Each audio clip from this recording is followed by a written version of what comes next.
Hello, everybody out there in streaming land and video land and Skyping land or whatever way you're joining us. This is the National Poor People's Campaign Moral Monday March on McConnell to challenge his meanness, his mayhem, and the misery that he is calling. We're focused hard on McConnell. We can't let him off, y'all. We cannot let McConnell off. He's been hiding too long. He's been in the back too long. But if we want to really deal with these issues, we have to recognize that what McConnell has done. In fact, in a moment, I'm going to actually give you the number of days, it's being calculated right now, that McConnell has blocked fixing the Voting Rights Act.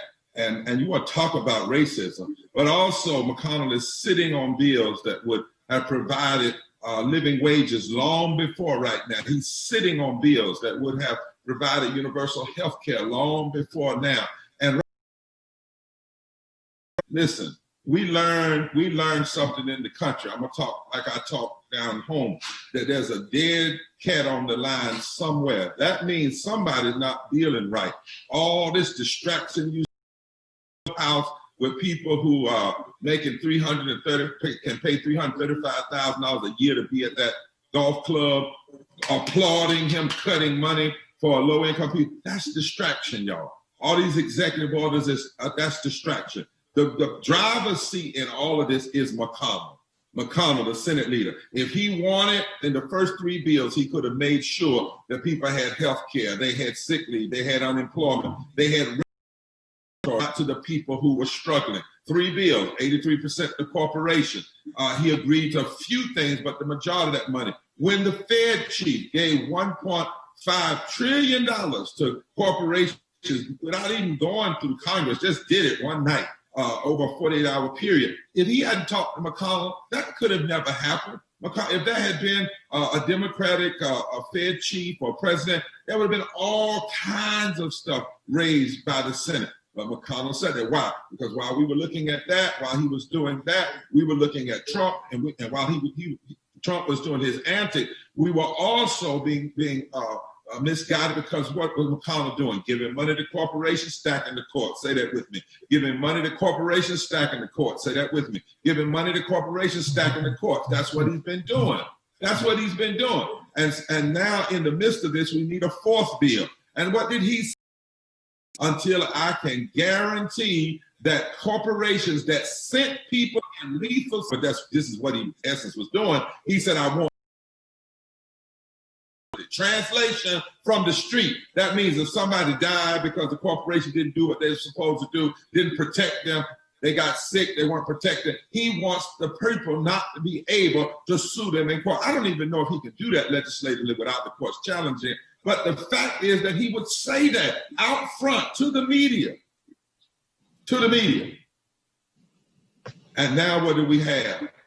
For over 80 days, a bill. And it wasn't even a bill that the Poor People's Campaign fully wanted. We see, first of all, even the bill that the House passed is compromised. Don't get fooled by this language. The bill is already a compromised bill.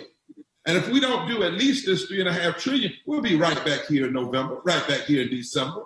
But McConnell has been holding it up. Then Trump tries to stick in, do an end run, act like he's doing something. McConnell is the one. For all these days, he could have passed.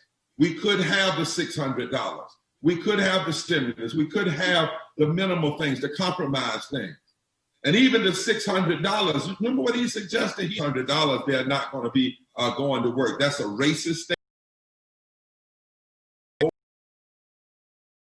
People and poor people are just lazy anyway, and brown people are lazy anyway. If you give them too much unemployment, they'll stay home and will not work. That's old game. That's old game, you all. There's nothing new to this. But it's also ugly in the midst of that, because they've not given us. Let's not be fooled. McConnell is at the center of all of this misery, this mayhem, and his meanness. It's just outright meanness. And so we want you to call everybody you know, text everybody you know, tweet everybody you know. Last week, 165,000 of you came on to try to call. We put in so many calls in 45 minutes, over 8,000 calls, that it shut down everything he had. Somebody said, well, they're not in the Senate today, but his office is there, and his office in Kentucky is there. And guess what? He'll know that we called in. So we need you to get people online. It's going to be right on the screen, and it'll do everything you need to do to call in, or you can go. I hope I get this right, Rob. The Poor People's old-fashioned sit-in with a new Jack City twist. It's called National Moral Monday on McConnell. That's Dr. Y'all get ready to send them to Alvin Jackson. He is the executive director of the Mass Poor People's Assembly, Marmont, on Washington, D.C. But to be quite honest, this is serious business. I'm laughing because when I laugh, actually when I'm mad and I start laughing, you really need to be careful. No, I'm not talking, but when I kind of start chuckling and I'm upset, I'm really about ticked off at you. And I really am ticked off to think about all the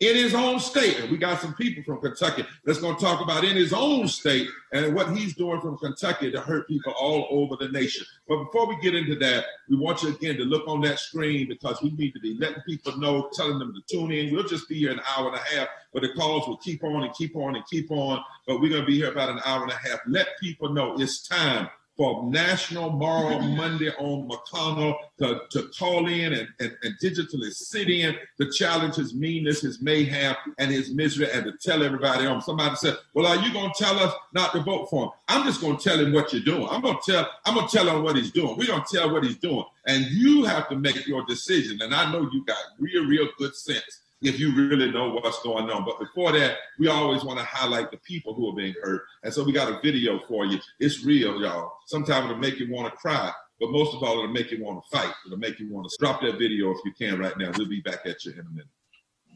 I worked 41 years in the coal mines. I have black lung, and it's just unfathomable what these poor coal miners have to go through in order to get what they have worked for and deserve. At one time, poverty was a temporary condition. You were on a down slope for a minute, but you could bounce back up. We can't go on back to the factory and building cars and trucks like we once did. A job working at McDonald's or the grocery store doesn't pay enough for one person to live. We work a 40-hour work week. Still not enough. Living from paycheck to paycheck. Rent is $600 a month. We got water bill, electricity. I do this for my kids, and it hurts. I'm 46 years old. I've lived in poverty here in West Virginia every day of my life. And I'm working. I am working poor with a bachelor's degree. I'm doing the best I can with what I have. We were in the height of mass water shutoffs. This entire neighborhood was shut off all at one time. I saw all my neighbors get shut off right in front of me. It was kind of terrifying. I'm 42 years old, and I'm a cashier at McDonald's. I had lost my house. You're welcome to come inside. There's a lot of people that are living in their cars. You never notice until you're in the same situation. I don't have stuff to give my children. I'm paying all these bills, and they need school clothes and stuff, and they be asking me for it. I can't get some. Now I'm a Kansas farmer's wife. Kansas farmers are committing suicide. Why? They're usually in debt up to their eyeballs. I see poverty in my own community. You know, there's a 70% unemployment rate in the reservation right now. Here in New York City, we're home to millionaires and billionaires, and we have so many people living in the street, and that's just not right. I've been a homeless veteran twice, lived in a shelter. I've been living down here since I was 17. My only chance of going to college was joining the Army. We are demanding that we stop the war on our poor. 700,000 people in this country are on the verge of losing their food stamps. This budget calls for shrinking the social safety net programs like Medicare. I just know that everything that's happening to us isn't right. I'm in stage 5 of kidney disease. I fell behind on my health care, and they canceled my health insurance, and they told me I have to wait until open enrollment. There's only 5 stages of kidney disease, and I'm in the 5th stage. Murder, it's murder. You know, if you ask me, it's murder. I lost a son to gun violence, and I lost a daughter. No parent should have, in America, should have to bury their child for a lack of medicated space. I'm wailing because my children. My God, Kevin. I'm wailing. I'm wailing, y'all. Wailing. Because my babies ain't no more. How many more babies? How many more children? No more.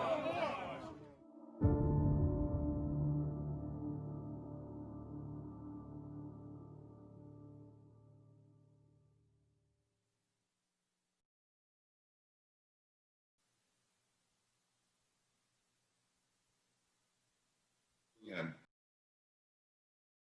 who work. Surely the rest of us should be standing with them and fighting back. You know, that's mayhem and meanness and madness caused by policy. That's not, what you saw is not inevitable pain.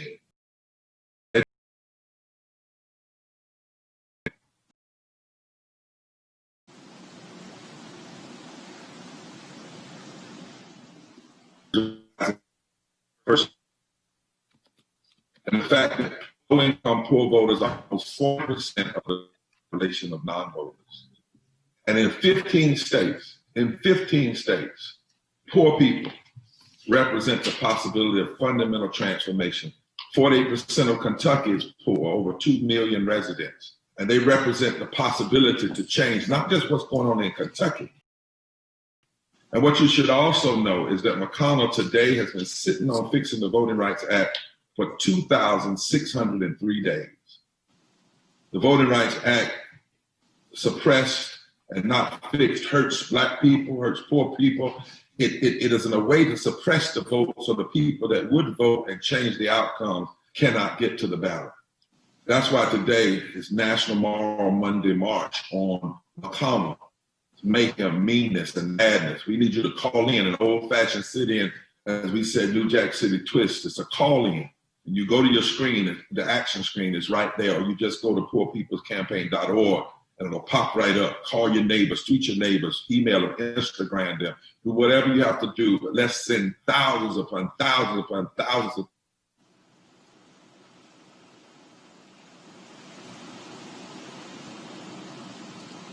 Thank you, Reverend Barber. We're having some trouble with your audio. So, Reverend Liz, we're going to bring you on as we try to workshop that. To everyone for joining us. Powerful. To come on and just share what you said. Maybe talk some even about this powerful report we showed up, and then I know we're a little bit behind time. So this is to you right now. Right, yeah. So it's good to have folk here, and I wanted to start with some words from Jeremiah 22. This is what the Lord says: do what is just and right. Rescue from the hand of the oppressor the one who has been robbed. Do no wrong or violence to the immigrant, the homeless, the children or mothers, and do not shed innocent blood in this place. As Reverend Barber was talking about, if we read the headlines from the past few days, here in the richest nation in human history, yet because of the misleadership of this nation, led by Senator Mitch McConnell, taking a pause from passing a stimulus package that would extend unemployment benefits, refusing to expand healthcare in a public health crisis, threatening Social Security and other programs of social uplift, and trying to reopen schools, putting the lives of our children in danger just to bolster corporate profits and the wealthy. Now, there are 100,000 children sick with COVID. Our economy has shrunk by a third in 4 months, the biggest drop in U.S. history that will lead to homelessness and poverty hardship, while billionaires in that same time have made $600 billion. Jeremiah said to stop the violence, to do no wrong to the poor. But 100,000 kids sick is shedding innocent blood. Failing to stop evictions and extend unemployment is surely doing wrong. This administration's response to this pandemic, to the pandemics of racism and poverty that predated COVID, is violence. And so indeed, as you were saying, Reverend Barber, we are putting out a powerful study that says that poor people, when we come together around an agenda for healthcare, an agenda for living wages, an agenda for quality education, an agenda that put the poor and the homeless and the children and the marginalized at the front of our nation's priorities, we are able to change this entire nation's political landscape. That poor and low-income people have a power, and we're flexing that muscle today as we call McConnell's offices, and we're flexing that muscle as we organize and mobilize and register and educate people for a movement that votes. And so we do have a lot of people to listen to, folks that are on the front lines of this crisis, who are fighting and pushing and shifting this narrative and building power so that we can enact the agenda that we know can be done. Poverty can end. Racism can be history. We can save this earth, stop all of these weather disasters, and we could have a peace economy, not this war economy, and not a militarized communities to community. But we must come together, unite with teachers and low-wage workers and nurses and people of all walks of life. And that's what we're doing in the Poor People's Campaign. That's what we're doing on this Moral Monday. And that's what we'll do as we move into November. And so it's great to be here. People better call in. We got to make our voices heard. And we must always, in the words of the Forward Together Moral Mondays movement, out of North Carolina, move forward together and not one step back. And that's all right, Liz, and we can do these things, but it has to be a matter of public policy, and you have to challenge those who have the power.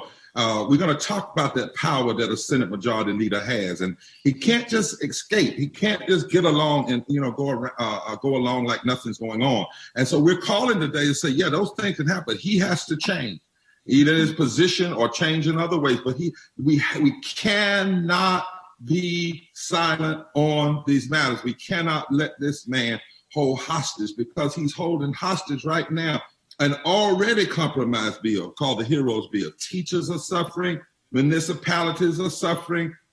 We got 30 million people in unemployment that are suffering. They're not getting that basic $600 extra.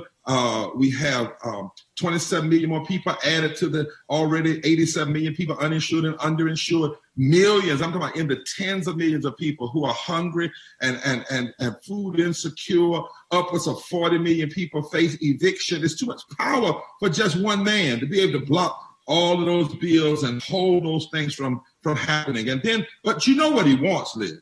Now, the man said, look, but this is what he wants. He wants another $200+ billion tax cut. He wants to make sure that companies have liability and they can't, are protected from liability. He wants another 20-some billion dollars, almost $30 billion for the military they haven't even asked for. And he knows that already the greedy and the wealthy have made over $755 billion during the pandemic and growing. And so that's why on this Moral Monday, National Moral Monday March on McConnell, we're calling you to sit in by calling in. Sit in by calling in, and to tell everybody you know to call in. And in a moment, Rob, I want you to tell me how many people are on. I'm going to ask for it in a minute. Before we go there, let me tell you who is on. We're going to talk for a moment to Jamie Jenkins, and we're going to talk to Jamie. He's from Kentucky. We also got Pam, a national, one of our co-tri-chairs in Kentucky is on, and Tanya is also on. They're on the cheerleading section, just in case. Well, I shouldn't say the cheerleading section. What they're on is the fighting section. They, you tag and say you're it. They'll come in and continue the battle. But we're going to hear from Jamie. Then we're going to hear from Leslie Jones, who's in Georgia trying to raise grandchildren. She has a pre-K granddaughter who has leukemia and 2 older children who are now supposed to go back to school. And she's scared for their health and for her own. And she's going to tell us the truth from that perspective. And that you need to hear it. And it needs to make you move, because she needs you to jam McConnell and say, stop this foolishness and let's do what's right by all the people. Then we're going to have our dear sister warrior, Randy Weingart. But before we get there, Jamie, you right there in Kentucky. You know what's going on in Kentucky. I heard some people say, of course, you can get it anywhere like Fox News or something. They say McConnell's great for Kentucky. They say McConnell's doing a great job, that he's really, really, really helping people, and he should be fighting what he's fighting for, more money to corporations. But what do you say, Jamie? What do you say, Brother Jenkins, to people all over this country? Is Jamie on? While we're waiting to get him, Pam, what do you say? I see while Jamie is coming on. And Jamie, when you come on, just say I'm on. Pam, talk to us about this senator from Kentucky. Should we be doing what we're doing today? You've been out here a while. I'm not going to call your age, but you've been out here a while. You can call it Reverend Barbara. I'm just fine with that. Reverend Barbara, Reverend Liz. Thank you for being out there and calling attention to this madness and mayhem and misery. And I guess one thing I would say, if McConnell's going to quibble over if he thinks $600 in unemployment is going to make people stay home, then we have been underpaying people way too much for way too long. People haven't made enough to start with for way too long. We know it's a ruse, but even as a ruse, his line on that is just full of holes, because we don't pay people enough and to start with, and just putting more money in the pockets of the rich. He's trying the hypocrisy just makes you want to throw up, and how to call ourselves a democracy. And then the way he sets on legislation and how they go about bragging about voter suppression like it's a tactic, and they're just discussing the time of day. So we're fighting back in Kentucky from people in West Louisville, which is predominantly African American, and people in the coal fields, which is predominantly white. People of color live everywhere, but predominantly those communities. We have more in common with each other and being left out. And so Tana will talk more about this, I'm sure, but from the holler to the hood, we're organizing in Kentucky, and McConnell is not good for Kentucky. He's not good for this country, and he does not care about people. You can see that in public. Leslie, Jamie, are you on yet? I'm just double checking. Because Pam, somebody said, we were talking last week, and somebody sent me a note, and they said, but your tone is so strong. Can't you talk nicer? I want to ask you, are the people in the house, right, hurting, is that tone nice? I mean, should we have to say it nice? And if you say it nice, does he get any better? I mean, I think our tone is just telling the truth. If you're stepping on my foot, if you're hurting my children, if you're causing me to have to face death because you won't do the right thing, I should be loud. There's nothing wrong being loud. What's wrong is being loud and wrong. But when you're loud and right, but what do you say about the tone? What's the tone of folk who are hurting in Kentucky? Are they cool? Are they all right? Or are they upset? They're upset, and we're upset about being, he cares more about buildings. His budget will take care of buildings, but his budget doesn't take care of people. And people are fired up, and people care about each other, and people are taking care of each other as best we can. But we need these systems to change. It's our responsibility to take care of each other, and these systems are hurting way too many people. And it's wrong to put this kind of nice, say, be nice. Well, violence in but when you let somebody die for lack of health care, or you let somebody die because they're hungry or they can't afford their medicine, they don't have a home because they can't, that's violence, that's evil. That's right. Well, I have to tell, love does not mean you're passive. In fact, real true love, if you truly love somebody, you'll be emotional about it. You get all moved by it. And if you see somebody that's in trouble that you love, you will, come to them. I remember my mother when I was young, and one day I was almost about to walk in the street in front of a car. She loved me. She didn't say, now, Billy, will you please not go in the street? She said, boy, stop! And I appreciate my mama for doing that, because out of deep love, the way she said it caused me to stop in my tracks. Otherwise, I probably would have walked right in front of that car and been killed. And in a real sense, it's because we love America that, like the prophets, we say, whoa, stop. This makes no sense. This is wrong. This is unjust. This is mean. This is miserable. It doesn't have to be this way. Our voices, our mind, the tone of our movement is because of the depth of our love and the depth of our commitment to truth and justice. Well, I don't hear right now, Brother Jamie is coming back on. We'll try to get him back before the end of the program. But Leslie, I want to come straight to Georgia before I go to Sister Weingarten. Leslie, first of all, you know, I'm just sitting here, my sister, and praying with you. And it sounds like you're unmuted me. I'm just thinking about raising grandchildren, and then you got this pre-K daughter who has leukemia. And I know the battle. I've been through that battle with members of my church. And first of all, our prayers go out to you. But sister, there are thousands and thousands and thousands and thousands of people home. And they have the power to call the McConnell and say, at least do right, you know, in this bill and make sure and stop hurting people and stop making it so these schools have to reopen wrongfully. First of all, he should be speaking out against school reopenings. And then if the schools are going to be reopened, he should be the first one making sure that the money is there to retrofit the schools and fix things so that teachers and students are protected. But Leslie, speak your truth and tell why you're on this call and why you're saying to folk to join this sit-in, this call-in to McConnell. I think you're on mute, Leslie. We'll give you time. Okay, can you hear me now? I can. You can? Yes, ma'am. We can hear you well. Okay. We can hear you well. Great. Thank you. I just want to say, first of all, thank you for the invite to speak from you to you, Reverend Barbara, and from Danielle. And I just want to say that my 3 grandchildren will not be attending school this fall in Atlanta Public Schools. Like I said, I have 1 granddaughter. She's in remission now, thank God. But yes, her mother has decided to leave her home for this year, and the other 2 will be virtual online. So, you know, that wasn't even something we had to pander over. You know, that was the decision that was made from the new superintendent and from Miss Bottoms, Mayor Bottoms. So, you know, I'm just thankful for, you know, the opportunity for them to probably get measures in place to reopen schools, but I knew it won't be anytime soon. You know, measures from what I'm looking at online with the Atlanta Public Schools, there's nothing in place for children with underlying health conditions as my granddaughter has.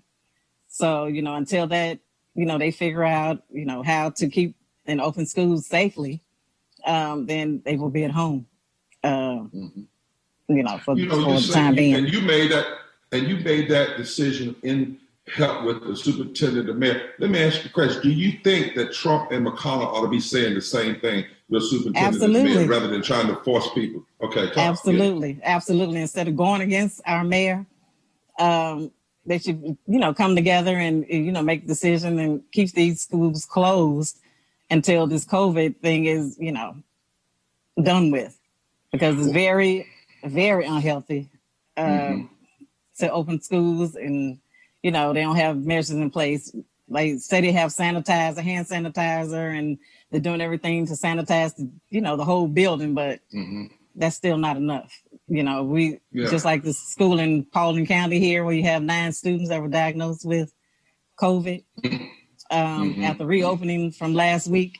And, you know, we can't take that chance. Parents, we just cannot. And as a parent, you're a parent and a grandparent. Yes. Now, I want to ask you a question. I haven't asked you this before, because there are some people that are trying to pit the parents against the teachers. When the teachers say they're going to protest, they're not going back because the schools are not safe. And the teachers are saying, we would go back, but we want the schools to be safe for us and for our children. Are you a parent standing with the teachers? I'm standing with the teachers. Okay. Y'all hear that in America? Don't believe that mess when they're trying to put the parents against the teachers. That's not really what's going on. And the fact of the matter is, you know, if Trump and McConnell had really focused when this thing started in March and used the summer to provide the money and the resources and the retrofit, we might be able to go back. Absolutely. But instead, Trump spent the summer denying, and McConnell spent the summer lying, and now we're in a mess. You know, denying and lying. Denying Trump said it wasn't real. McConnell lying and saying we don't really need $600. We don't really need the money. We don't really need that. What we need is to protect corporations from liability. And because of that, we're in the mess we're in now. But Leslie, thank you so much for coming on all the way from Georgia. Give your love to your grandchildren, to that daughter who's in remission. We thank God, and we thank God for that healing in her life. And look, stand strong. You and the other parents down there. Because I heard in Georgia, you all know how to stand up for what's right. That's what I heard. Yes, we do. Yes, we do. We do. Did I hear right? Okay. We do. So if you don't know, now you know. That's right. That's right. All right. Well, God bless you. Thank you so. Yeah, what's happening, Rob? Tell me what's going on. We got Jamie here. Jamie, my man. You ready, Jamie? Yep, go ahead, Look, Jamie. I need to know, Jamie, if McConnell is good for the nation or bad. Talk to us. Yeah, like I said, he turned his back on us, man. I had to fight for my unemployment. You know what I'm saying? I've been fighting since March. You know, they give us a stimulus check down here. They said they took a stimulus check for child support because I'm behind in that. I got a whole lot of other things. We can't even get the housing for the people down here. We hurting for real. You know, I've been fighting for my unemployment since March. Every time I call, I never spoke to a human. They call me on Sundays only. My God. Now, you're from Kentucky, and you got behind on one thing because the job closed down and they haven't provided what's needed to protect the job. And then they took the stimulus, and you say you've been fighting for unemployment since March. And you're from Kentucky, and he's turned his back on you. Am I right? Yes, sir. I'm from Kentucky. That's right. That's right. That's right. Now, Jamie, I hate to ask you this, but you know, it's like when you go to the doctor's office, the doctor asks you what's wrong, because in order to figure out something. Now, according to McConnell, you all take the unemployment and just stay home and you don't want to work. That's what he's saying. Now, I didn't say that. Don't get mad with me. But that's what the kind of lies he's been telling. That, you know, we need to just stop all this unemployment. People don't need but about $200 anyway. And if we pay them that, then they'll hurry up and go back to work. Because the reason they're not going back to work is because we're giving them so much unemployment. They just have so much money to do, so much money to use, and so much time on the hand to party and just be cool. Is that really what's going on in Kentucky? Jamie, you hear that? He might be in a bad area. We may have gotten the best that we could do. Yeah. Jamie? I think we lost him, but I think Jamie, he speaks to that reality that we have, we have really unemployed, but we have tons that never got the employment in the first place, that got gummed up in these systems that were already, not working for people. I mean, McConnell's just making right. And even if they pass some more compromise bill, we're going to be right back here next Monday, because there's so many other problems. I mean, there's a whole group of people, restaurant workers, that haven't even been eligible for unemployment. I mean, we're not going to stop telling the truth on this matter. We need you to do it. Kentuckians, we need you to really be hitting these lines right now hard, and then all over the nation. The action screen is on the screen, or you can go to www.poorpeoplescampaign.org and it'll pop right up. Rob, give me some numbers that's out there that's tuned in today. So we have thousands of people that are watching right now. Earlier we had about 4,000 on Facebook, 1,000 on YouTube. So we want people to go to the bottom of their screen and right now go ahead and share that out. We've already shut down both DC offices of McConnell's. Somehow, I don't know where they went, but they got tired of us real quick. So last time I checked, we were in Louisville. And That's shut down. Okay, Louisville. Louisville shut down. All right, keep calling, y'all. And Lexington. And Lexington. All right. So we're going to Bowling Green and some other places now, but we want people to keep on calling in. Even at after 5, we'll go to the Central Time location to keep going. Don't quit, and share this so thousands more can come on. This is the old time to sit in with a new Jack City twist. It's called Tomorrow Monday March on McConnell's Mayhem, Misery, and Meanness right here with the Poor People's Campaign.org. Now we want to go to this sister, this bad sister, y'all. I think she has a parent with her. I've marched with Randy Ongarden. I've stood with her, fought with her. Liz has met with her. The teachers, AFT, they got this vision early on, and they've been on the battlefield for while, and I just thank God for her. Randy, we want you to come on and talk for a minute about why people really need to be pushing hard on McConnell and calling in, and why we need a full bill, why we need, even in the compromise of this bill, we need it. We don't need the cuts. We need the teachers to be taken care of. We need the municipalities. We need the unemployment. We need all of that. And why we know that we are not going to separate teachers from parents, but we're all fighting together. Randy, you on the line? Yep, I am. Can you hear me, Rev? I can. Forgive me for being a little bit 5 minutes over, but we do with us Not now. a problem. It's that kind of day. So look, let me just say, I so appreciate you, Bishop, and I so appreciate you, Reverend. And, and as both of you know, I am married to a rabbi, so I feel like I am with holiness today. But you are creating a very holy vision. And by saying what you just said before about the lies from McConnell and the denials from Trump, we know, and I was listening through to Leslie and to others, we know that kids need schools right now. And in fact, if we had fought the virus the way European countries have fought the virus, the way Germany has fought the virus, the way Norway has fought the virus, the way Denmark has fought the virus, we'd have kids in schools right now because we would have tackled the virus in so many different places. We would have had less than 1% community spread.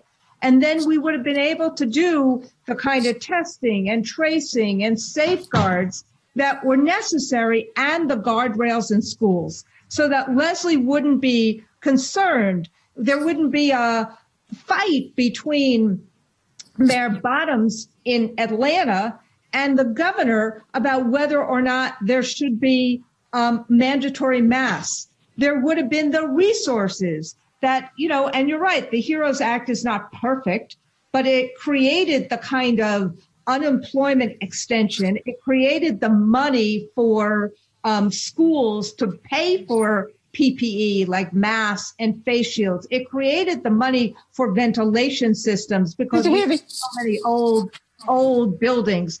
We would have been able to figure this out. And frankly, our union started doing this in April. We put out a document in April that said, how do you reopen schools? And we laid all of this out, including tackling community spread, having the testing, marrying these kind of public health tools that every epidemiologist and virologist and infectious disease doctor and pediatrician say is important, but also the money, that parents and teachers were together. Let me ask this question though. Wait a minute, I want folks to hear that. I want people to hear that. You mean to tell me that AFT sent out Trump to McConnell to all of them a plan before we got here early in the spring to say this is what we need, and they didn't act on the plan, and now they want to blame teachers? I need to show that plan because I knew you had something, but we had that plan. Here's one copy of it. I got lots of copies of it. It's on the AFT website. You just go to AFT.org. We sent it out to millions of people in April, April 29th. In April. April and this 29th. Is August. Okay. May, June, July, August. That's 4 months, 5 months. You told them what you would need, and you did it not just as teachers in the union, but you got epidemiologists, you got people who noticed, and it was ignored. Basically. Ignored. By Trump and McConnell. It was worse than ignored. Okay. Because talk to us about that. Because look what Betsy DeVos and Donald Trump did in July.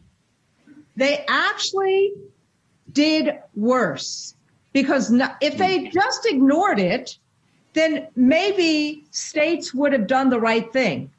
But what they did instead was they pretended that COVID doesn't exist, which is one of the reasons why we are suing in Florida to stop them from opening schools, because their acolyte, Ron DeSantis, pretends it doesn't exist. The Mississippi governor pretends it doesn't exist. So what's happened is that people say, wait a second, COVID can actually hurt children. As you said, Bishop, 97,000 children were infected with COVID in the last 2 weeks of July. And yet Trump and DeVos pretend that children can't get COVID. So it's worse than ignoring. It's worse. They actually misrepresent. Now, since we're focused on McConnell, there is nothing in the law that makes it that McConnell, as a majority leader, could not have took your plan, turned it into law, and voted on it, and said, this is what we will fund. And there's no, they could have done that, but he didn't do that. And McConnell, go ahead. And in fact, it's not as if they didn't know. There have been thousands and thousands of phone calls and letters that have been sent to McConnell and to Republicans talking about what was needed to do all of this.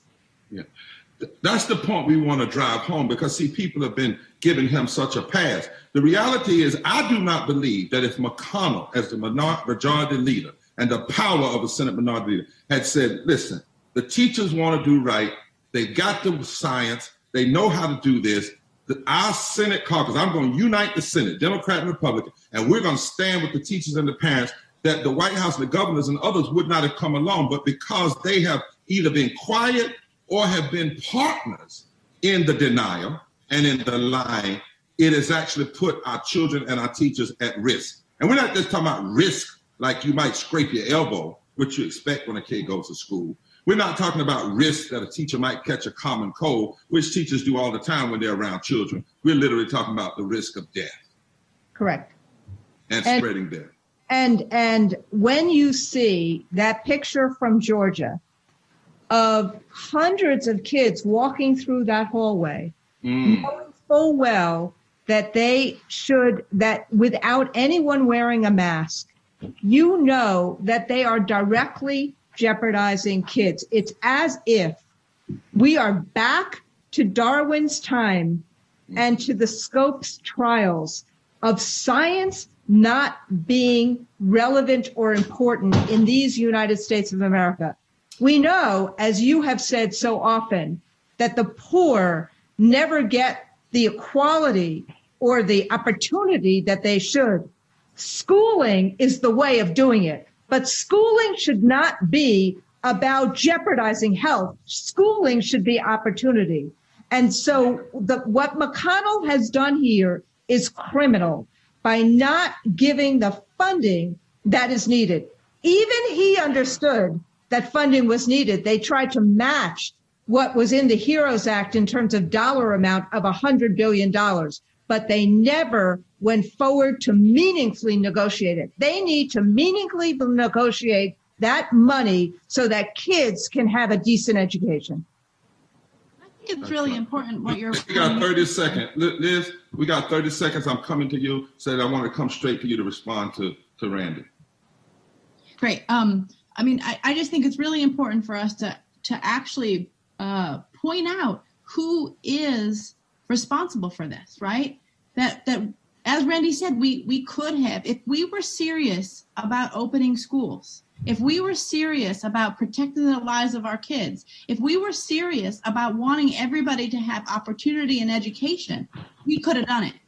And so we need to show that McConnell does not care about children. He does not care about education. And then we got to act, and we got to call his offices right now. So I hope people are calling and calling and calling and telling him that it is absolutely it's immoral to be putting our children in harm's way, putting our teachers, our families in harm's way, which is exactly what he is doing. And you know, Liz and Randy, you're so powerful in what you're saying, and we have got to get folk. We need you to register all over this country. We need you to register and vote. We just released a study this morning that said in 15 states, and even in Kentucky, the poor, voters who are eligible, who have not voted, can fundamentally shift the election. We need you to register, vote. We need you to do the census. But right now, we need you to jam these calls. If it wasn't for COVID, we would have filled up the U.S. Senate building. We would be sitting in the hallways and sitting in the street. We don't want to put people at risk that way, but we can, in fact, call and jam these lines And believe you me, they get the message. They are getting the message. We've got intel that says they are very much getting the message. And then if you do this today, then when you get off this call, get as many folks as you can to let them know we cannot just keep our eyes on Trump. We got to focus on McConnell. We got to push him. We got to register to vote. We have to be engaged, because one African proverb says, if you want to know how a country is, ask, how are the children? Ask that question, how are the children? And the children are not well, particularly the poor children, the low-income children, the children in public education. They are not well. The boss, as Randy said, and Trump and McConnell has spent more time trying to undercut resources for the poor, for public schools, than they have tried to fix this problem so that our people can go back. Now, Randy has a teacher on from Florida, and we want to hear from that teacher right now from Florida. And then right after that, we're going to go straight into either Phyllis Bennett or John Kavanaugh, and then we're going to come back, and Yara's going to sing just a bit to call us to this moment, and then we got 3 special guests we're going to go to. But our brother teacher from Florida, talk to us from Florida, the battle you're in, and why people on this call that have joined today, Monday March on McConnell's meanness, mayhem, and misery, should be calling and jamming him and demanding that this not be the case in our country. Yes, sir. Well, first of all, thank you for having me on. If you care anything about students, if you care anything about, kids, even if you don't have kids in the school system, but you like the kid that lives down the block, then we need your help. We can't do it by ourselves. We need you to let people know what's really going on. And teachers, we get the same rap about those unemployment lies. Oh, teachers don't want to go back to school. No, that's not the case. We love our kids. We want the best for our kids. We want our kids to do better than we've done.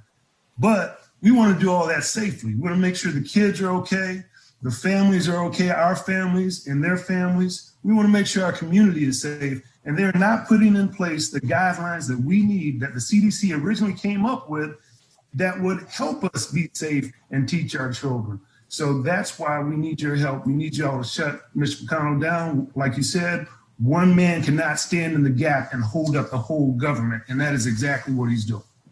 You're right, man. If a teacher in a classroom would put children at harm's risk, like McConnell is putting children at risk by pushing and holding a back, that teacher would be in jail. Yep.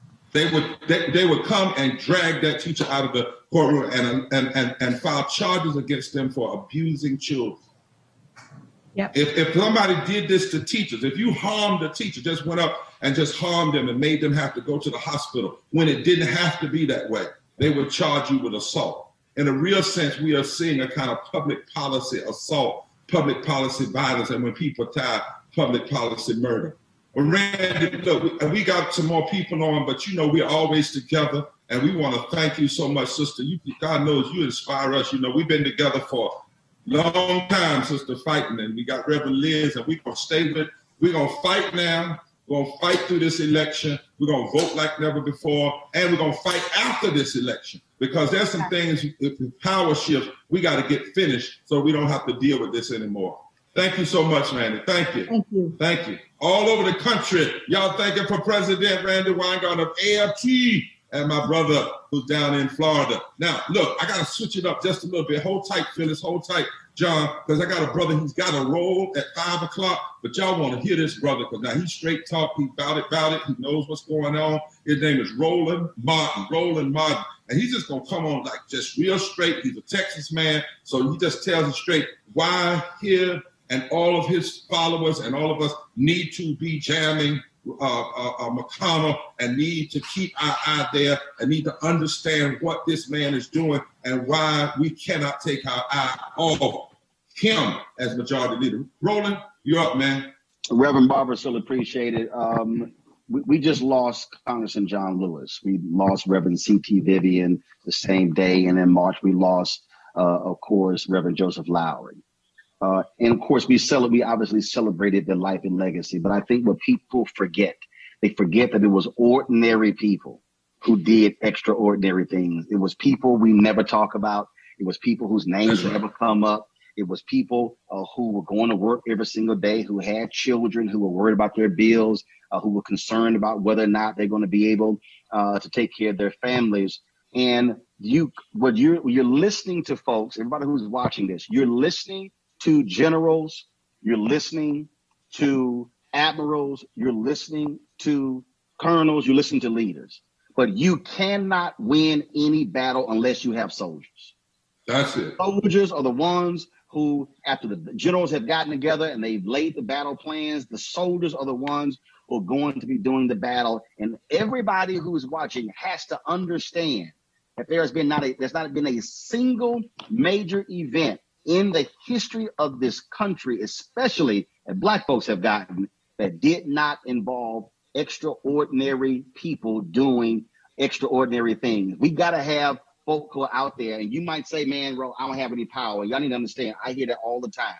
Before COVID, I would be on planes and folks would say, man, I want to do something, but I have no power. But the reality is here, your email is power, your phone call is power, your tweet is power, your post is power. You asking 5 people in your family, are they registered, is power. And so untapped power means nothing will ever change. Trust me, there was some broke folk, poor people who never got past the 3rd grade in Alabama who said, I don't think anything is going to change. But it was others who said, but if we actually mobilize and organize, it will change. And so I'll tell you this here. When I launched my digital show, people told me, man, that thing is not going to work. Well, guess what? We went from 157,000 to 600,000 subscribers in 23 months. We've been in a black the whole time. Why am I saying that? Because if I never built it, then folk would never be able to see it. And so every person watching has to step up and get involved in this, because your future, and more importantly, the actions you take today will impact your children's children's children. This ain't a present day thing. This is a legacy thing. And that has to be top of mind. Well, Roland, we had somebody, a conversation, and somebody said, well, if you call them, they're not going to change. That's not the point. You know they're not going to change if you don't challenge them. But you challenge them, you lay down the record, and you don't stop there. Then you go to the polls, and you don't stop there. You push them out, whoever gets it there. Right. When C.T. Vivian got punched in the nose, he knew they couldn't vote that day. Right. He understood, I'm going to come. And then when Jim Clark knocked him on the ground, he got right back up, with blood coming down, and stayed in his face. That's the only way it's going to work. You do not win a battle on the first day. You got to keep going at them. They got to feel that pressure. They got to feel that heat. It has to be relentless every single day. That's how you get change. Well, we heard that, you helped us a few months ago, a month or so ago. We had about 2.7 million people come onto the mass vote. Some people said it couldn't happen. And we heard last week that folk were upset, McConnell and them. But they were upset, but they thought we would stop, wouldn't do it again. See, the thing about Tomorrow Monday, once you stop, it's like locking in. It's like a bulldog, Poor People's Campaign. What you're doing with your work is locking in. And I just thought of something real quick before you have to go. You remember in the civil rights movement, the teachers were doing some things and they shut down the teachers. The children hit the streets. That's right. The children came out. In fact, James Bevel called my Chicago radio show, and I'm going to tell you, he told me exactly what happened. Reverend King and others said, do not use the children. And King said, Bevel, you can go ahead and teach them. He was teaching the children every single day. Then they locked the school door. They put chains on the doors. The kids climb out the windows. When the adults, they put so many adults in prison, they were like, what do we do? King said the movement is we don't know what's about to happen. He said, James, unleash the children. And then when the children got unleashed, they didn't send all of them down one street.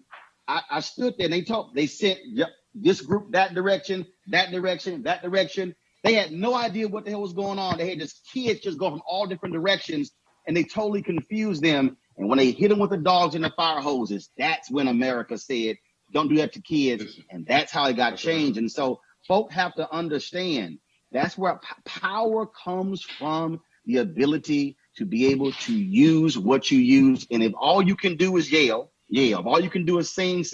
If you can't, you got a walker, and you can't get out there, but you can send an email or you can make a phone call, you do it. All of that combined adds the pressure that you bring to bear on power.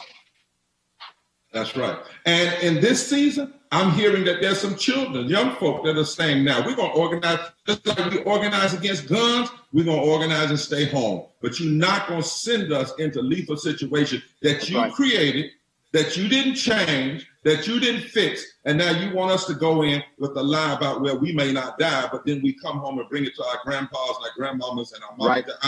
And so this is actually a birthing moment. This is a moment where you have to, it's clear, you have to put up, shut up. It's our time to stand up. I think you and I have had this conversation. Every generation has its Edmund Pettus Bridge. Everyone. Every generation has one. And so we have to decide when this is ours and it's our time to stand up and not take no for an answer. And this is the third Reconstruction. That's what this is. We've been talking about it. Roland, thank you so much, man. Thank you. I'll see you tomorrow on the show. All right. Take care. That's Roland Martin with us, and he's pushed it out for millions of people today. You push it out to many, many more, and let's continue to build. Go to that site that's on the screen right now, and go to www.poorpeoplescampaign.org. Sign up, call Mitch McConnell, jam the phone line, let him know we want a just and meaningful bill now. We want a just and meaningful and compassionate bill, comprehensive now. John, is it John or Phyllis? Because I got two questions for Phyllis. Phyllis, there you are. Hey, Phyllis. People sometimes when we're on these calls, they may say, well, somebody texts me back and said, but it's all of them. And I said, I know that. But there's a uniqueness about the Senate majority leader. There's a unique power in that position, the Senate leader. And not the minority, but the Senate leader.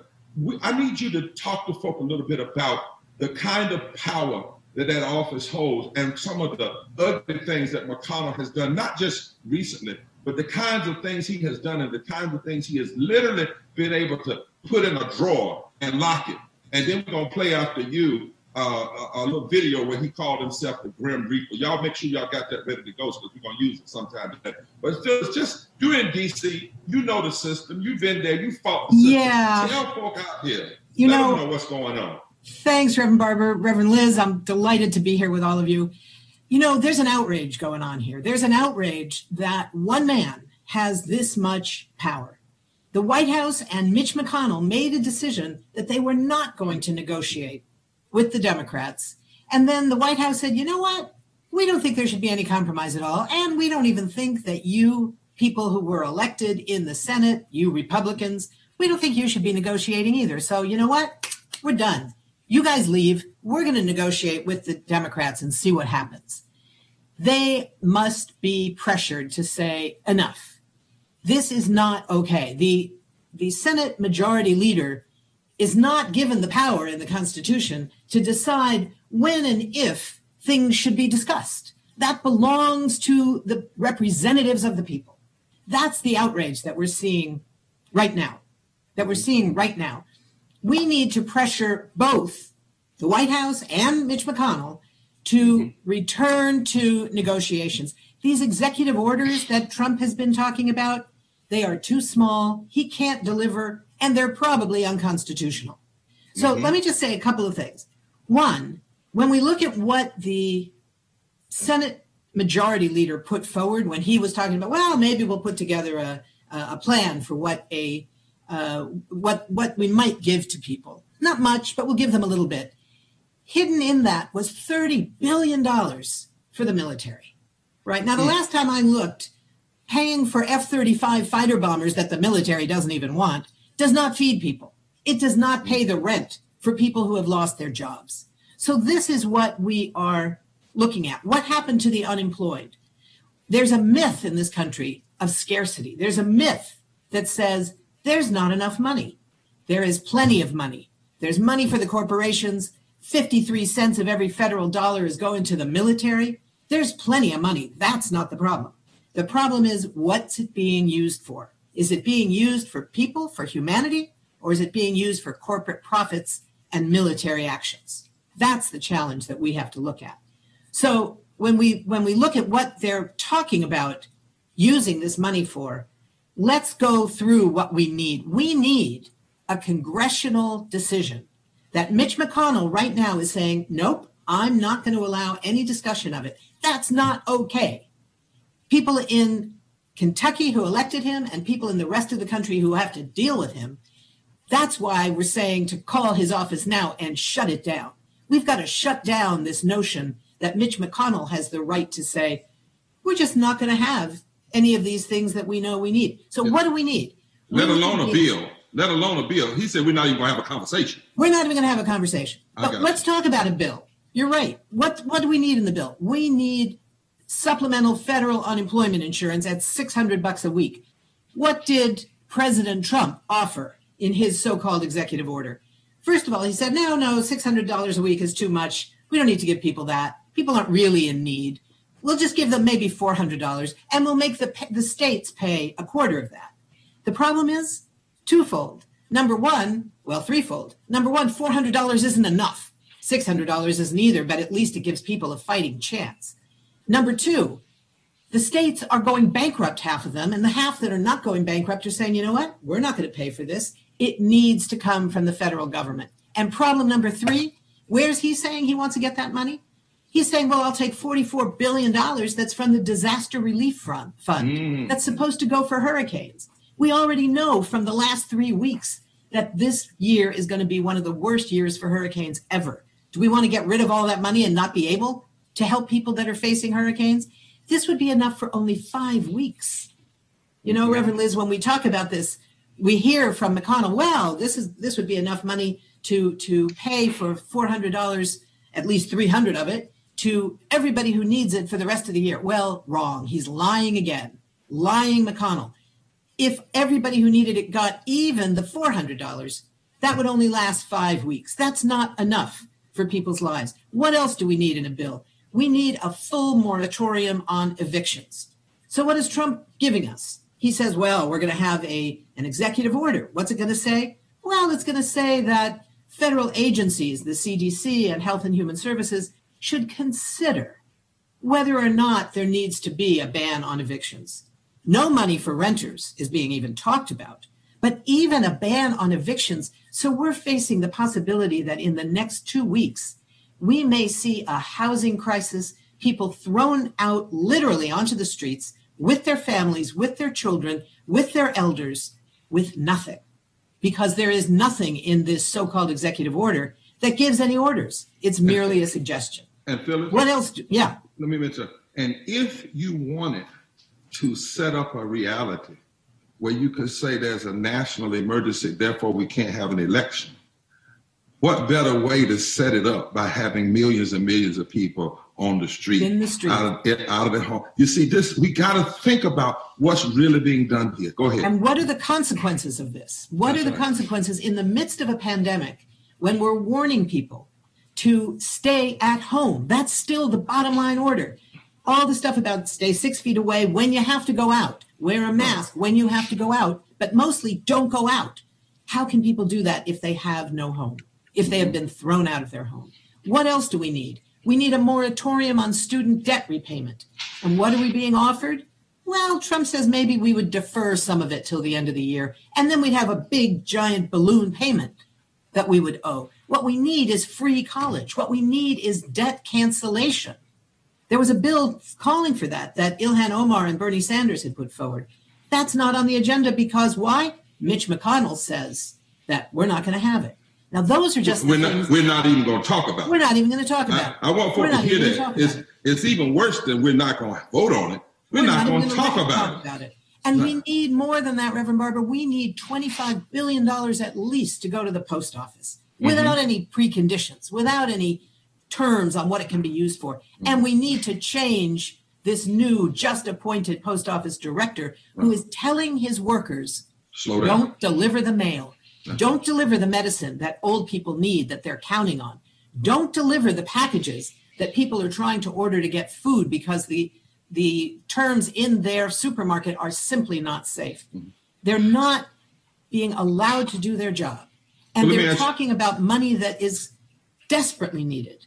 So let me ask you one question in this last 30 seconds, and I want you to go ahead and prepare, Liz, if right, you and John to be back on next Monday, because we're going to run this down every time so people really get it. But in the midst of this, slow down the mail, kick people out on the street. And one stat came out, this said, and 80% of those that could be hurt by not being able to pay the rent would be minorities, brown people, black people, and women. And then people forget this one, that McConnell not only has blocked fixing the Voting Rights Act for 2,603 days, 2 days today, but he refused in the first bills to pass the money that would be necessary to prepare the voting systems for an election of this kind. And still that's not under. Take 20 seconds and wrap this up. This is a deliberate effort to prevent any improvement in the lives of people who are suffering in the tens of millions. And it is disproportionately people of color, Black people, brown people, indigenous people, women, old people, and children. This notion that you said a few minutes ago, Reverend Barber, that if you want to know how a country is functioning, how a country treats its people, look at the children. 1 out of 5 children in our country have been hungry for the last 5 years. Now we're going to be looking at numbers that dwarf those outrages. This is an outrage. The wealthiest country in the world, we have 4% of the world's population and 22% of the cases and the deaths from this pandemic. That is a crime. And Mitch McConnell is the criminal that is enabling that crime to be committed. That's right. And it only can really be, when you look at all of this, one reason behind it. You're afraid of losing power. You want to disrupt it so much so that the very people that can vote, combined Black people, white people, brown people that are poor and low wealth, and who care about children, care about health care, care about unions, care about redirecting money for the military. I thought about that when you said about that plane, that F-55 or F whatever it is. F-35. It doesn't have. It's the one that the Pentagon doesn't want. Right, but it also it can't shoot COVID. It can't bomb COVID. If look, I'm talking country, it doesn't feed hungry children. It doesn't feed. I don't care if it breaks the sound of light. It's not going to do one thing to deal with COVID. And so we thank you for coming on today. It kills people. This becomes a weapon of death, and funding it becomes a weapon of death because you're keeping money away from people who would be kept alive. And that's what gets me about this. People are dying. I'm a preacher. Really is the preacher. I have stood over people's death and caskets and said, I believe that the divine called them home. But people are dying. That has nothing to do with that part of my faith. This is straight up policy murder where people are dying who do not have to die. And that's why we have to jam. That's why we have to raise all the sand, all the hell, all the heaven, whatever you want to say. We have to raise it today on this call and continue it, and then register people to vote. Thank you, Phyllis. Come back. Be ready now. Set your calendar. You and John. I'm going to let Liz talk to you next time because she looks like she's ready to do that. I can see it in her eyes. But we want to play that tape right now where he called himself, because we said he was the Grim Reaper, and a couple of folks said, how dare you call Mitch McConnell the Grim Reaper? I was just repeating what he said. So can y'all pop that in real quick? Then we're going to go to Bill Lucy and Mark Thompson and one other person, and we'll be out. Yara, right after the Grim Reaper, if you can sing then, just give us a quick, strong, we need to hear your voice calling us to action in this moment. Play that video. Are we still going to be a competitive place? Are we still going to be the kind of place where you can realize your ambitions and your energy? But if you aren't able to do that, there's still ways to lead a rewarding life. Or are we going to turn this into a socialist country? Don't assume it cannot happen.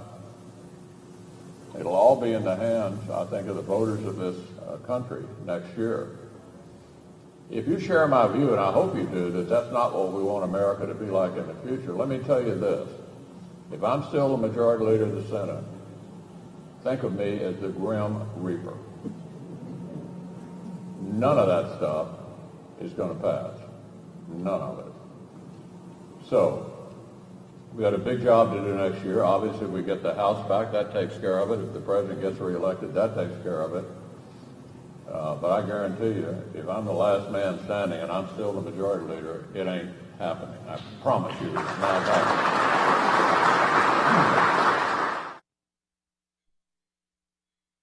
Voters, voting rights, it ain't happening. Living wages, it ain't happening. Union rights, it's not happening. Taking care of our public schools and children, it ain't happening. Well, Mitch McConnell don't have the last word. The people can still speak. We can speak now, we can speak at the polls, and we better, because he's already told us exactly where he stands. I am, he said, the Grim Reaper. But we are the people of life, the people of hope, and the people of power. And many others who thought they were the singular power have tried to take on the people and failed. And it's time for it to happen again. Yara, help us in this moment.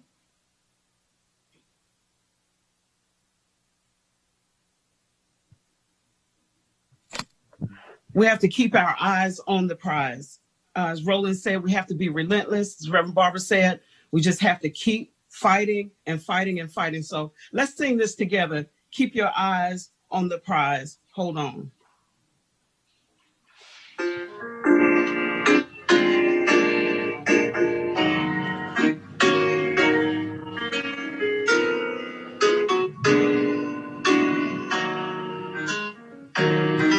Hold on.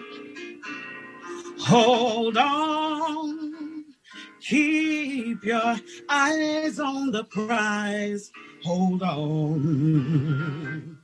Paul and Silas were bound in jail, had no money to go their bail. Keep your eyes on the prize. Hold on. Paul and Silas thought they were lost. Dungeons shook and the chains fell off. Keep your eyes on the prize. Hold on. Hold on. Hold on. Keep your eyes on the prize. Hold on. Hold on.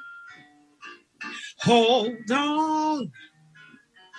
Keep your eyes on the prize. Hold on. Well, there's one chain that we can stand. That's the chain of hand in hand. Keep your eyes on the prize. Hold on. Here's one thing I know we got right. We stood up and we started to fight. Keep your eyes on the prize. Hold on. Hold on. Hold on. Keep your eyes on the prize. Hold on. Hold on. Hold on. Keep your eyes on the prize. Hold on. Here's one thing that we did wrong. Stay just silent a little too long. Keep your eyes on the prize. Hold on. But I know this is what we did right. We stood up and we started to fight. Keep your eyes on the prize. Hold on. Hold on. Hold on. Keep your eyes on the prize. Hold on. Hold on.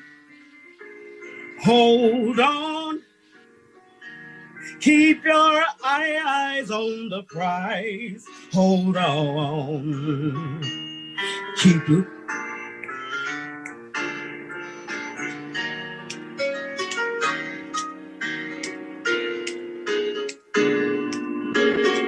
Sing it back when I sing it to you.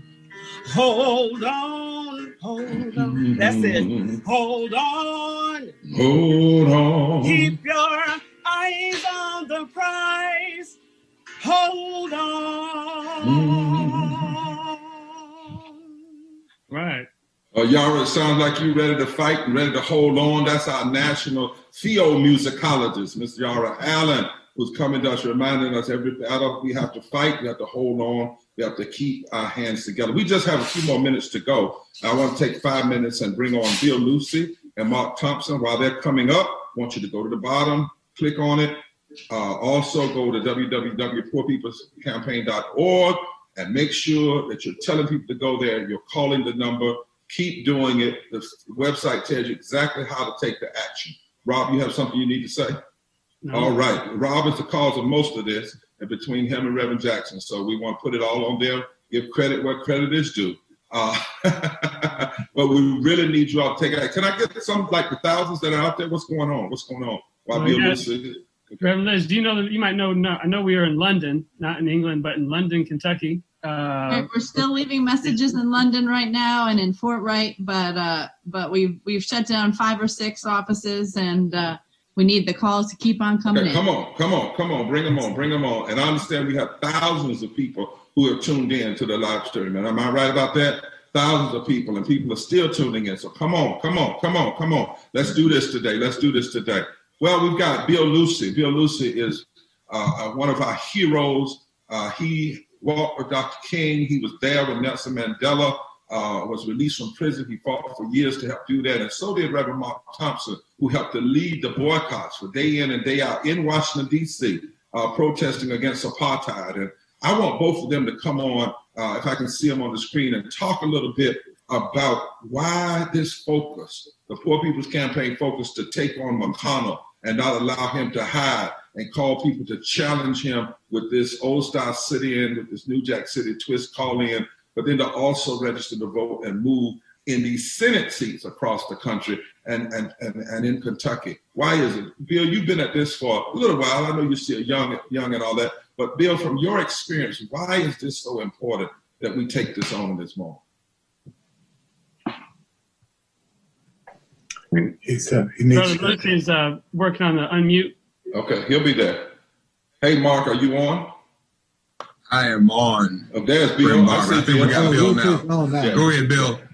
Just want to start by saying what we're confronted with now is really one of the great contradictions in this nation, both policy, both social policy and economic policy. We've got a majority leader of the Senate, which is both a co-partner and a co-conspirator in the harm and danger that's been brought to the country. When we think of great leaders of the Senate, McConnell's name will not be among them. He has really, by his inaction, really participated in the injury and tragedy that has been brought down on the heads of millions and millions of people.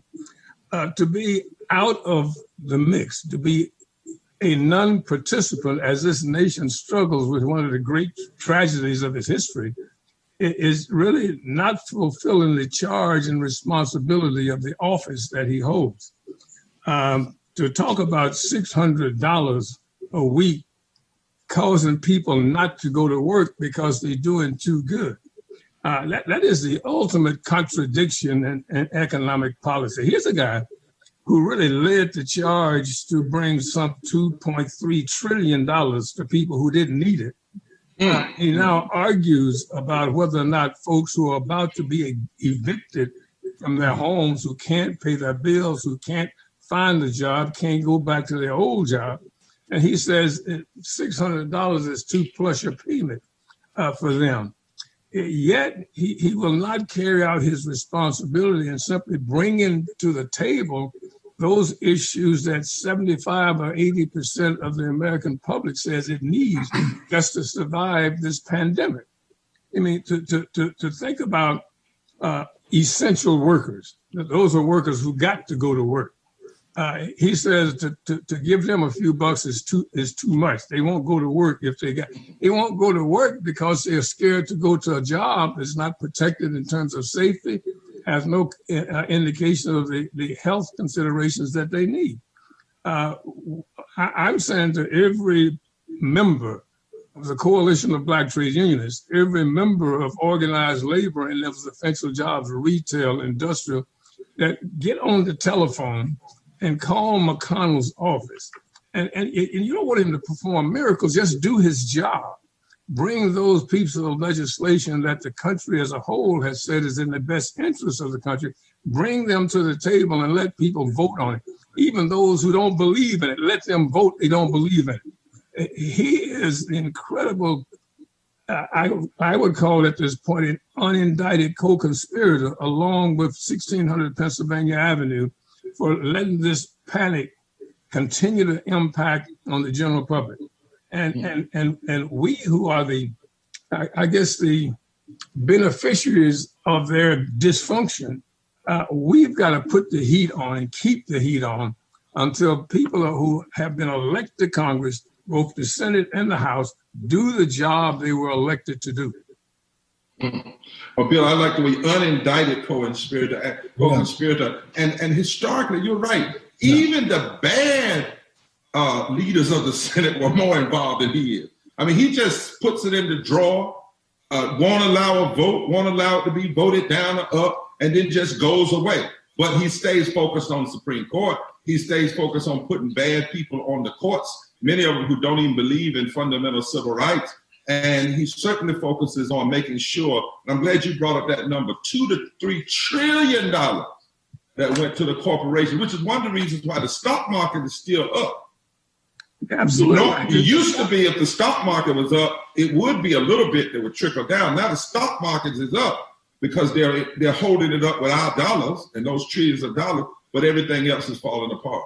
The stock market, Reverend, is up because they have taken the money out of the pockets of working people already, put it in the stock market, for which working people as a whole do not own a part of. 45, maybe 48% of the stocks on the market are held by folks, but 52% of it is by people who own nothing. So the market is no indication of their economic well-being. That's right. And I think there's something happening out across this country. Let me just say that. I think people are finally becoming aware that they have been really conditioned to suffer collectively and struggle individually. That is changing. Young people from one end of this country to the other decide, this is not the country I want to be in. I want to do whatever I can do to change it. And we can start that by getting on the telephone and calling McConnell's office and say, the moment of truth has come. That's right. And we're going to fight to change the nature of our relationship to our government. And we're seeing it all across the country. And if I could just have one more commercial, we saw it in Tennessee 2 or 3 days ago when an average everyday young person won a primary to go to a general election and represent the interests of basic working people. That's what we're saying. That's right. And she acknowledges that she would work and went to training sponsored by the Poor People's Campaign. That's the call from our right. We never told her to run, but when she got hold of these agendas, she said, I got to run. And she won. And now she's in the agenda. That she didn't just run, she won on these very issues. Mark, we got about a minute or so, minute and a half or so. But man, we've been talking about third Reconstruction for a long time. But you've been on it. You've been saying for a long time, we can't just focus on Trump. Trump, yes. But we cannot leave off this Senate. We cannot leave off what McConnell has done. And I want you to talk, because we got people on from Kentucky, from all over this country who are calling in by the thousands. But Doc, from your perspective, talk to us, Mark. Well, God bless you all. Good to see so many friends. Again, you, Reverend Barbara, you, Dr. Jackson, and Reverend Liz, whom I adore, and always good to be on with a mentor to us all, Bill Lucy. That's right. You know, what is despicable about this at this particular moment and why people need to call is because McConnell and Senate Republicans have said they don't want to extend unemployment benefits because people are lazy, and it gives people a disincentive to work. And that's absurd. What they're really doing is expanding the roles of those who are impoverished beyond the 140 million that you and Reverend Liz have been preaching about these many months. And where does that come from? As they uphold the Confederate statues and the spirit of the Confederacy, that notion of work and laziness and people needing to work harder because they're so lazy and work for nothing comes directly out of slavery. Then that mentality was exported to Germany, where Hitler studied it and implemented it. That is why the concentration camps said on the gates coming in, Arbeit macht frei, which meant work sets you free. I had Jason Stanley on my show on Friday, and he wrote a book called How Fascism Works. And we drew a direct line between what happened in fascist America during slavery, what happened in fascist Germany during the Holocaust, and what is happening right here now today with Mitch McConnell. And here's the irony in all of that, saying we aren't working hard enough, saying we don't deserve unemployment benefits, while Mitch McConnell doesn't work at all. He doesn't do his job. The function of the Senate Republicans is precisely to make the government dysfunctional.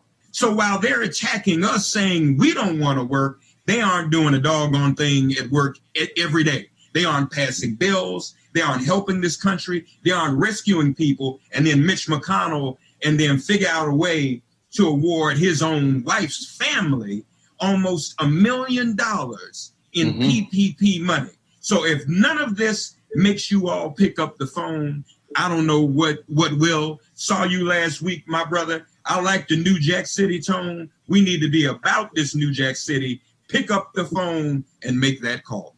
That's right. Slave master mentality, same thing the slave masters did. Slaves, you work for nothing. We sit back and benefit from it. It's just being brought forward. And I love that piece. We're no longer going to suffer individually, as Brother Lucy has said. And this is how we have to probe racism tomorrow. It's important what you said as we get ready to close. We can't let racism be limited to police violence, as ugly, as horrendous, as horrible as it is, because if we're about dealing with death, we have to deal with how these other policies are killing people. And we have to let white people and other people know when leaders like McConnell are using racist tactics against you. Using racism against, this is a racist tactic that he's using to harm white workers and black workers and brown workers and gay workers and straight workers and female workers. And when we call it out, we have a phrase in the movement. Somebody's hurting our brothers and sisters. It's gone on far too long, and we won't be silent anymore, and forward together, not one step back. That is why it is so important. I don't care if he doesn't change. I know we have the power to change, but enough people gather together, even like this, we can force him to the action, because he worries about his persona. And particularly if we call him what he is, if we say this is racism, this is fascism, this is ugly, get the children to call, get everybody to call. We're going to be here every Monday, but you don't have to wait till Monday. If we do this and do this and do this, but let's just say he doesn't. Let's just say he doesn't. Well, then let these calls to his office turn into votes at the polls. And not just in Kentucky, but all over this country. Because there's one or two ways you can see somebody get retired from a job. I won't say go out of office. Get retired from a job when they're majority leader. You can either make them leave or change their majority. I'm just saying. And the Poor People's Campaign put out today that in 15 states, poor people, if they vote at just 1 to 19% higher than the last time, can determine Senate races in 15 states in America. We have power. It's time to use that power.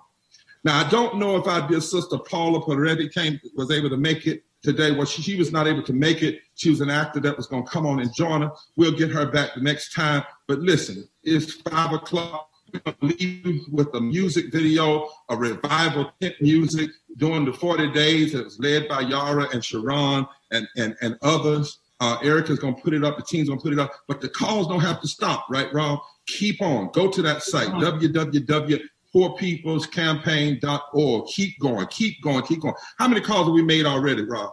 You know? Is there a number? We're certainly past 3,000 so far. We're in Bowling Green. And just so everyone knows, last week what they did is the second we turned off this live stream, they opened up back the lines. They thought they could fool us. So keep calling even tonight. Some of their offices are in Central, and they're going to be there. It's amazing that they have 8 open offices when millions are facing eviction right now. Anyway. That's right. That's right. Call on the West Coast. Call. Keep calling. Share this. It's up. It's recorded. You can keep sharing it. Keep sharing it. Keep sharing it. We have tens of thousands of people on the line who tuned in for the live stream. Now we need tens of thousands of you to make calls. Do not get frustrated because you get a busy signal. That means it's working. Just keep calling, keep registering, leave messages, emails, keep calling, leave messages, keep going on. This is an old style sit-in with a New Jack City twist. It's called the National Moral Monday March on McConnell. Call in digital sit-in on his meanness, his mayhem, and his misery. We out with this music. We'll be back on next Monday at 3:30. Take care now. Forward together, not one step back. Love you. Not one step back. Oh, somebody's hurting my brother, and it's going on.